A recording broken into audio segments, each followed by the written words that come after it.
Francis's gaze drifted back to Mason, his eyes narrowing. Mason didn't flinch, though. He crossed his arms, meeting the stare head-on. "Something on your mind?" he asked.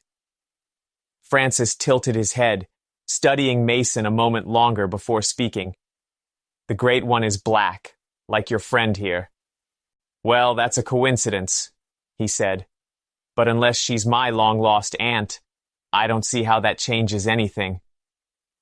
Francis blinked, caught off guard by Mason's calm wit. Catherine took a step forward, her voice warm. "Does that help us, Francis?" Francis shrugged, his gaze drifting to the flock of sheep grazing nearby. He turned his attention back to the sheep. "The Great One chooses whom she speaks to. You may not find her as you expect." The others waited, sensing that pushing for answers wouldn't work. Mason stayed relaxed, his eyes studying Francis, just as intently as Francis had studied him moments before. "Francis," she stepped closer to the shepherd. "Tell us about yourself. How did you become a shepherd? Have you always lived here in Muabog?"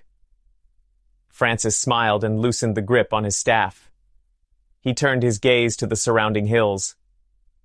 "I wasn't always a citizen of Muabog. I used to live in Scarborough." "What were you before?" Dennis asked. Francis smiled. "A shepherd. Always a shepherd. My father was a shepherd, and that's what I knew to do." A big grin spread across Francis's face as he puffed out his chest, standing a little taller. "I was the first citizen of Muabog." Jade's eyes widened. "How long ago was that?" Francis's grin faltered as he frowned and scratched his head. "I'm not sure. I'm not always awake, you see. When it gets dark, my sheep and I sleep." Catherine frowned and shook her head. "How many days do you remember being awake here?" Francis waved her question away, flicking his fingers. "I don't worry about such things," he said. His gaze drifted toward the rolling hills around them. "I'm the patron saint of sheep. Time matters little to me." Suddenly, his expression shifted, his eyes widening. He raised his staff toward the group, pointing it directly at them. "You should touch my staff." They all stepped back. "No way," Mason said. "We heard we'll turn into sheep if we touch it." Francis chuckled.